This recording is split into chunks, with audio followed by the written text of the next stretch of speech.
Hello, everyone, and welcome to episode 12 of Our Greatest Strength. I'm Dimple Shah. And my name is Glenn Keller. And our guest today is someone very special, Teresa Conroy Roth, who Dimple and I have both known for a long time. Can you tell us a little bit about yourself and what you do, Teresa, and maybe how you've come to meet us? My goodness. My name is Teresa Conroy Roth, and I've known each of you for many years. I think Glenn and I first met, goodness gracious, almost 15 years ago. We had a mutual connection in common from uh, a business relationship up in the Chicagoland area. I worked for a gentleman by the name of Pat Kitchen as part of the hefty Pactive Evergreen product line. And Glenn had worked for CSI, I think, which was a division of Reynolds, which is a much larger company. And then Dimple and we had met, I think, through Women in High Tech, and then through Glenn. But yeah, we've crossed each other's paths for many years, and always greatly enjoyed the conversations. Yeah, so can we just okay, so for the two of us, can we Yeah, just say that we were introduced via the bishop? Because that sounds so much cooler. yeah, Because on background, our mutual contact was a bishop in he the was Mormon faith. Bishop of the Mormon Church. Yeah, Uh, so Great guy. Great guy. I always enjoyed our conversations. And interestingly enough, mhm. as I was leaving Pactive and I knew my days were numbered, and I had a chance to walk into his office one day and say, Pat, I've got lots of questions about the Mormon church. Can I, now that the door is closed, can I, put all the cards on the table and ask my questions? And he kind of smiled and winked at me and he said, Teresa, I've got lots of questions about Catholicism. Can we close the door and can I lay all my cards on the table? And we had probably about an hour and a half long, just absolutely great, memorable, real personal conversation. It was wonderful. Yeah, yeah. So anyway, so the bishop sounds like could be anything, could be superhero, could be evil villain, whatever.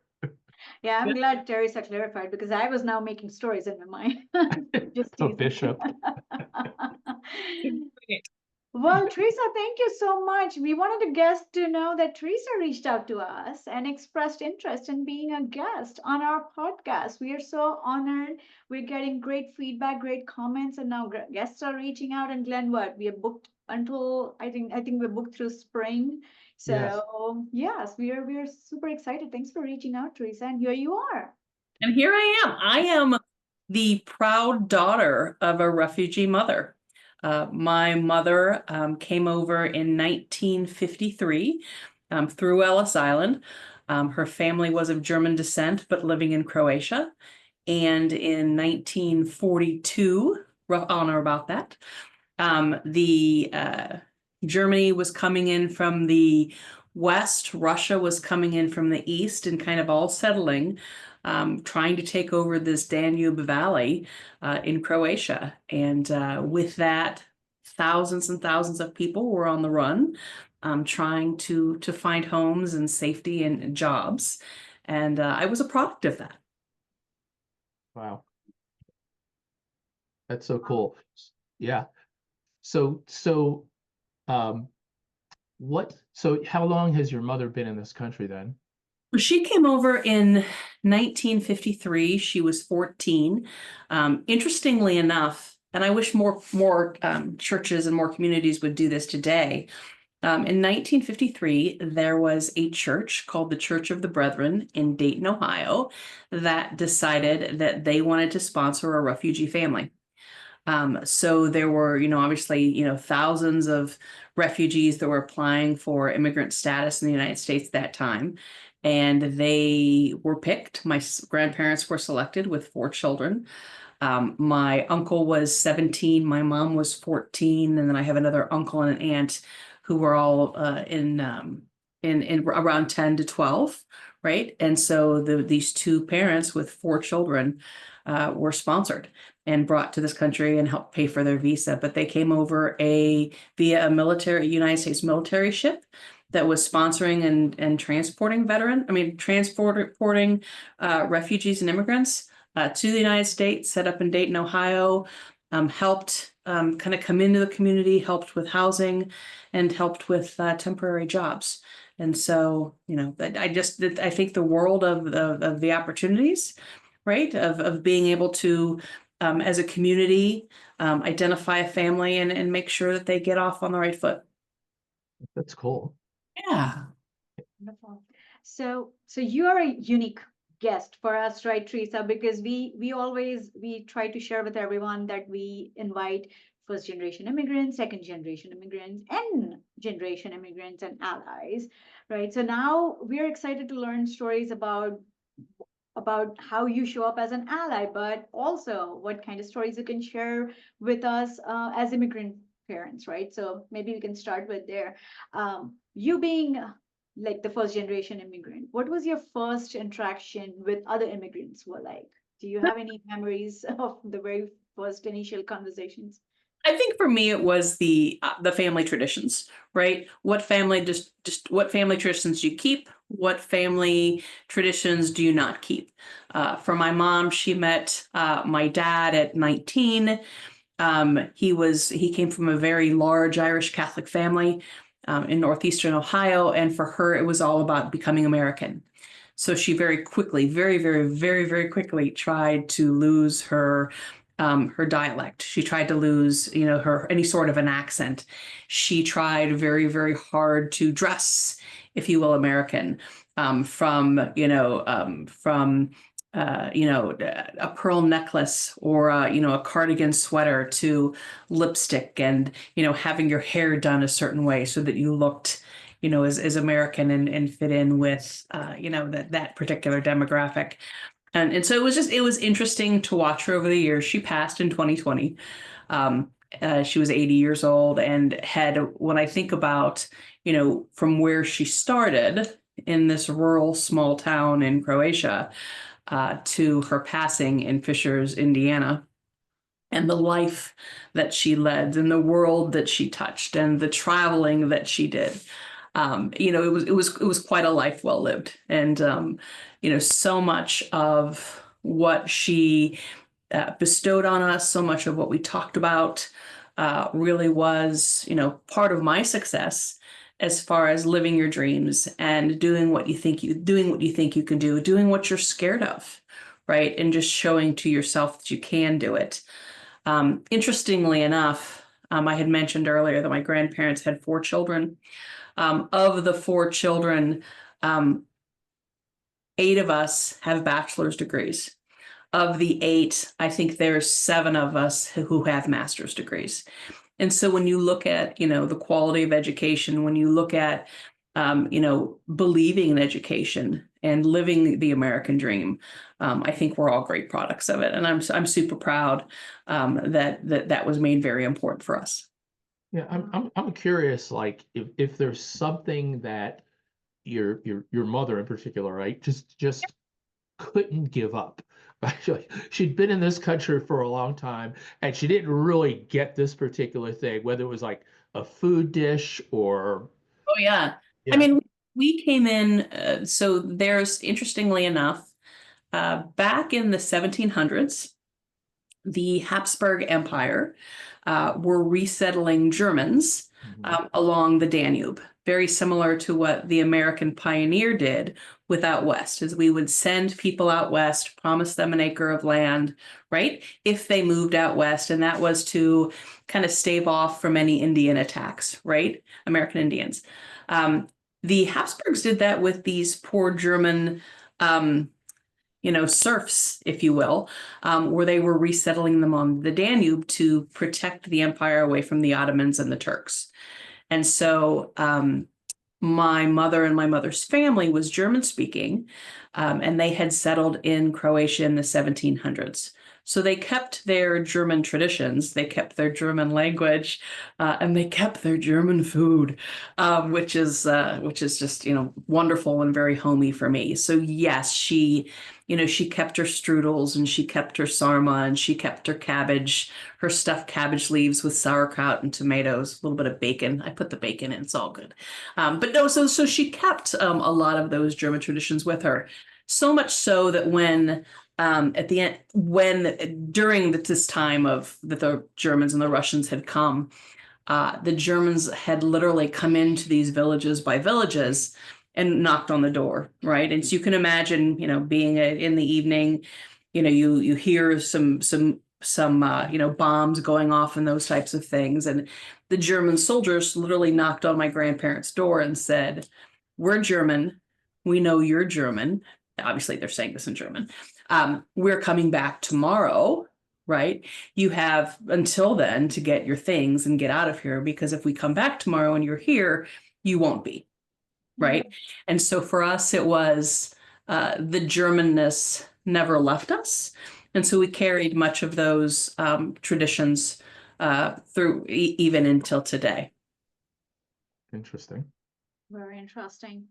Interestingly enough, I had my husband and I were in Croatia this past September. We rented a car. We made a special trip back to Velika Brzezica, which is 45 minutes southeast of Zagreb, the capital, and had a chance to walk down the road that my grandparents had grown up with, and my great-grandparents lived for, at least 4 generations. I was the first person from the family since 1941, 1942 to go back. And so with that came a sense of awe and wonderment. So with it came a sense of freedom. With that came a huge sense of luck, and overcome with joy. If you know me, I'm usually pretty composed. And the idea of literally standing in the middle of the road, buckled over, holding my knees, crying happy tears, was just was so moving, and such a privilege and an honor to be able to do that after all this time. Yeah, I can only imagine how emotional it must be for you. But it was lovely. I mean, it was, I think they would have been immensely my relatives, right, and the ancestors. I think they would have just been crazy, immensely proud of what the grandkids and my parents were able to do. So is there a Croatian community, or?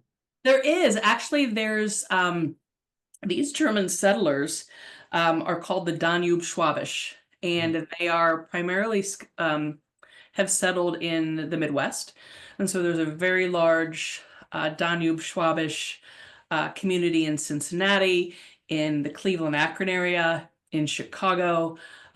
Yeah, and they've primarily, I mean, they were based in Croatia and Hungary as well. There's a very large German population in Hungary. And not to get too historical, but the Germans came through, did the displacement of the Germans and the Russians did the displacement of the Germans primarily in Croatia and Hungary. There was a second wave of disbanding with Tito as well in the Yugoslavian times. And then after but right before World War II, Stalin had made an agreement with something called the Potsdam Accord, where basically anybody of German descent in that region was either evacuated or were taken off to work camps. And so it could be any number one of those things. But I have various members of my family that have been in work camps, that have been part of these other displacement pushes. And so it's I understand the difficulties of war. I understand the trials and tribulations that folks go through. In their particular case, speaking German after World War II, even though you had nothing to do with the war and you lived in a different country, just simply being, persecuted for speaking a language was just, we can't even understand that in today's culture in America. But it's very close. Wow, very cool. So it was a perfect segue into the next question. Teresa, it sounds like obviously you have so many memories and so much, so many stories, sounds like, from your parents and what it means to be like an immigrant, being an immigrant in this country. So, how do you personally take down barriers to entry into your world, into your programs for immigrants, and in particular, immigrants who might not have very many resources available to them? How do you show up as an ally?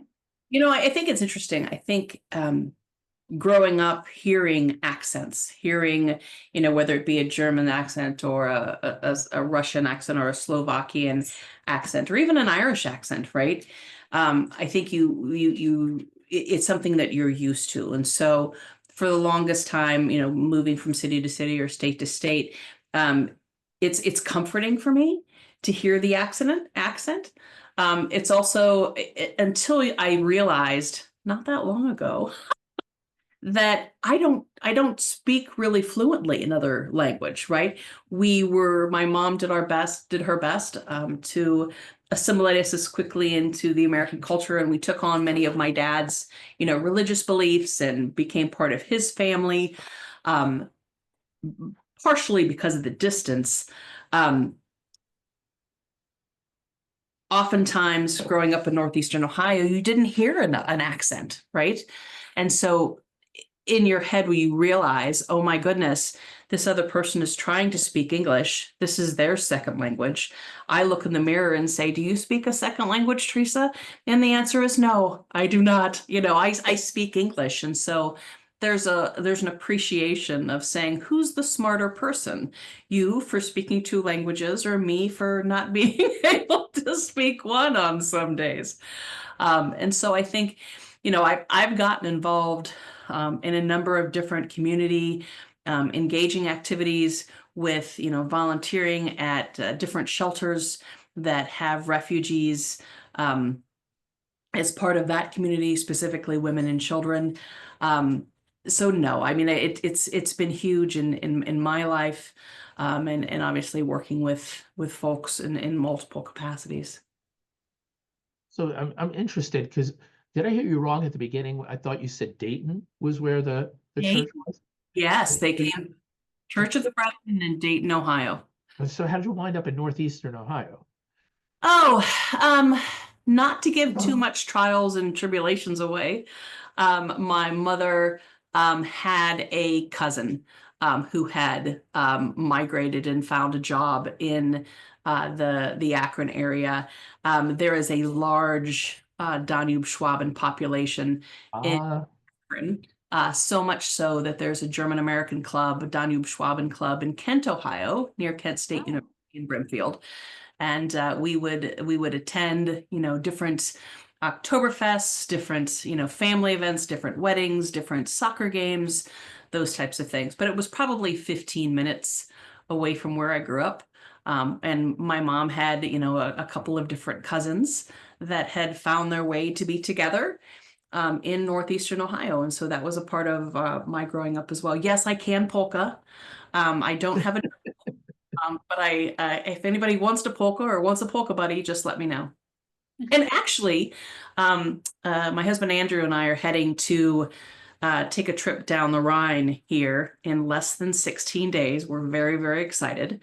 We're going to do a Rhine cruise from Basel, Switzerland to Amsterdam and hit at least 5 or 6 German cities along the way. So we're very, very excited about that. And yes, I am on level 2, chapter 17 on Duolingo for German. So I'm doing that's pretty cool. oh, every we My day. all sister is a German teacher, so let me know if you need any help there. we, Bless. we all measure ourselves. Well, it's interesting because once you start, there's different words, right? That you have to Oh, be it's really hard. when I was speaking with my grandparents. And so that's kind of fun just to kind of reflect back on just some of their mannerisms and their speech patterns, and some words that start flashing back. Oh, sure. My daughter took German in high school and a little bit in college, and my wife spent time. She lived in Austria as a child for a while, Yeah. and just the knockdown dragouts they had about what was the right word in German and, and how to pronounce it. You know, it was, like the US and England, I guess, two Yeah. countries separated by a common language. Yeah. It's interesting. You had mentioned Austria. For whatever reason, I've had four different points this past week where someone has mentioned Austria or Salzburg. And that was if I had to list, my mother's hometown, it would be Salzburg, Austria. She had, they lived in multiple cities during World War II, with whether it be a refugee camp or a DP camp or even a cave. For a while, they spent a number of weeks in caves, trying to find shelter. But I have an aunt and an uncle that were born in Poland, only because that's happened to be where they were when they were born. But yeah, we love the area. We try to get back as much as we can. We love the food. We very much try to keep the cultures and the traditions alive. And I'm really, really proud that they made the decision, right, to come to the United States. My grandfather was in his 40s. My grandmother was also in her 40s. And when I think about, the decision that you make as a family to take your four children to a different country where you don't speak the language, on the hopes that you're going to find security, on the hopes that you're going to find a job. Now, mind you, the job that they were promised wasn't necessarily the job that he had when he came over. They put him in a role where he was a sharecropper, where he was helping a farmhand in Dayton. And he quickly realized this isn't what was promised. And, I don't want to do this. I do have other skills. And he was applied for a position as a machinist at Hobart Manufacturing. If you think about restaurant equipment, Yeah. Hobart, very large pieces of equipment. Their headquarters is in Troy, Ohio, which is just north of Dayton. And so he was able to hold a job at Hobart for over 20 plus years and eventually retired from there. But yeah, so he found a level of stability. They found some German friends that they were able to do some things with, still somewhat closely guarded. Because if you think about, where they were in Croatia at the time of how this all started, it was very, very rural. And so then you jump in from a very rural environment with, outhouses and not electricity to, going through what they did with World War II and then landing in Dayton, which was pretty suburban, right? You had the 1955, you have the 57 Chevy, right? And you had the poodle skirts and the bobby socks and the rock music, right? And all of those things went from, a very, very simple rural to fast cars and dancing and lipstick, God forbid. And so it was a tough time for them. And my mom didn't necessarily have an easy time making that adjustment with her family. And so there were some tough times too along the way. But she definitely overcame and passed those lessons on to us. So you talked about struggles and how the kind of struggles that they had to overcome. You also talked about some accent, challenges. What has been your experience given all that working with other immigrants? What kind of challenges have you personally faced, either as a first generation immigrant or as an ally? I think anytime there's a war, right, looking at whether it be World War II or even after 9/11, right, being of German descent, being of fresh German descent, right, in the United States after World War II, was a struggle for them, right? Not only being, as soon as they heard the words coming, you looked like one of them, but as soon as they heard your accent, in some cases, it was shame of what Hitler and the Nazis had done, right, to Europe or to the Jews. Sometimes it was discrimination, right? We're not necessarily going to give you a job because we don't want to hire a Nazi, right? There were some of those just misunderstandings or prejudices that came out very, very, very, very quickly, even in America after World War II. Looking at, 9/11, and looking at some of the folks from the Middle East that were, you spoke a language, your skin might be darker, well, you're automatically a terrorist, right? And those similarities, I think, were heightened because of the fear, and because of what, in many cases, what we as a country had lost because of World War II or because of 9/11.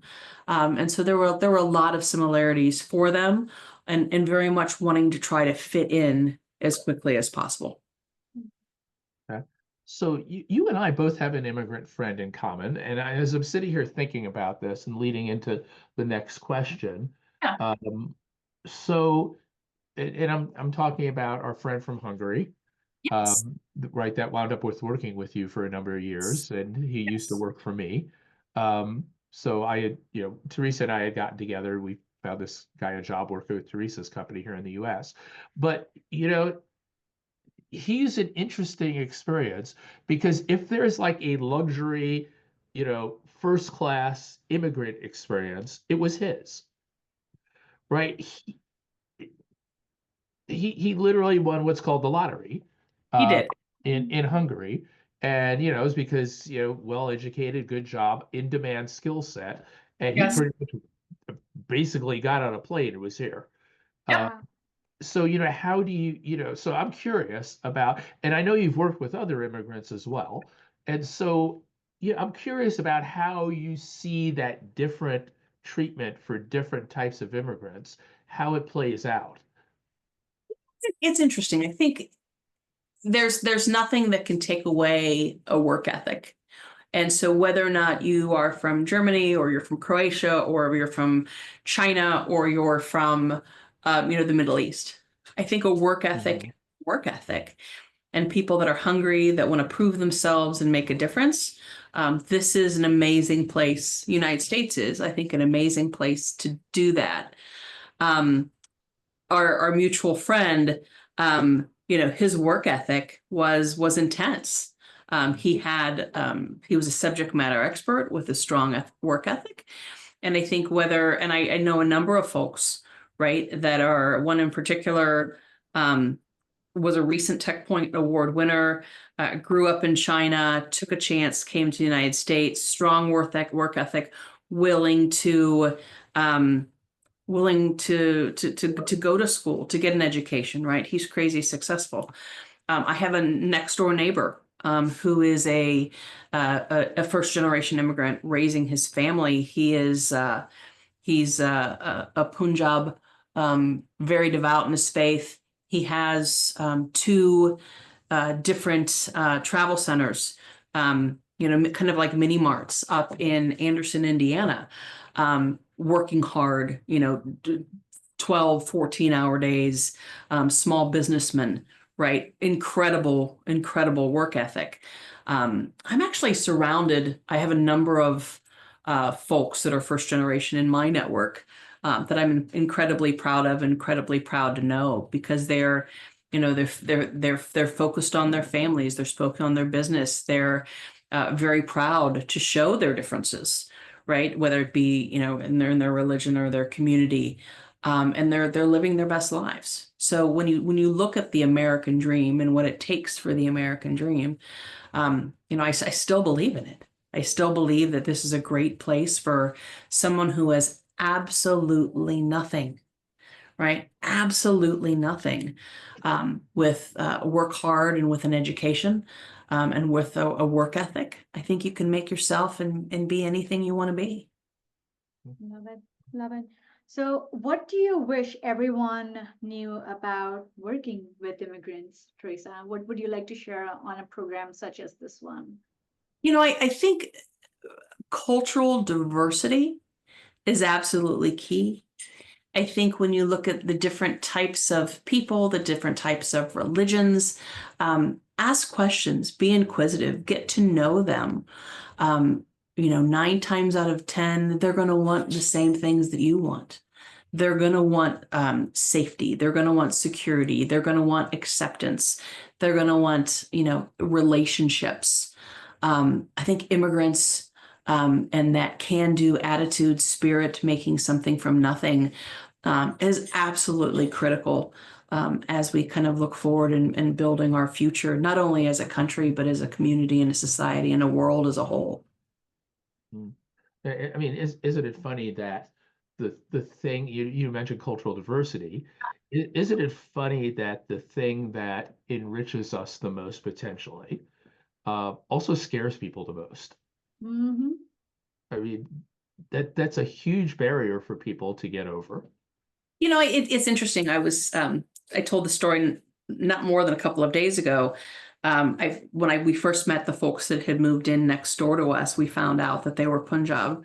And I went out to Wikipedia and I thought, okay, well, I know nothing about this culture. I know nothing about this region.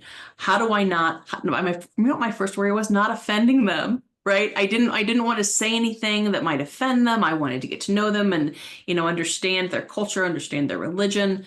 And so I did, right? Because I think that's my general nature too, right? I'm gonna tell me about you, right? I really wanted to know.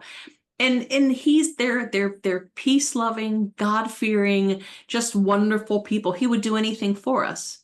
We were moving a couch maybe a couple of weeks after he had moved in. We were moving the couch, and he stopped everything. And next thing I know, the man's showing up at my door, and he says, "Can I help?" Right?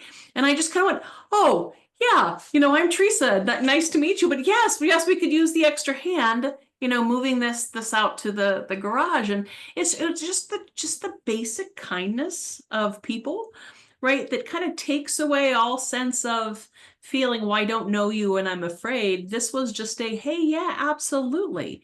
Now, mind you, I have cherry tomatoes and some lime that I grow in the summer times, and you can bet that I'm taking bags of things over to them and saying, hey, do you want this? Do you want that? From a neighborly perspective. But no, I think there's, once you get to know someone and understand what point of views they have or where they're coming from, I think we all kind of want the same things.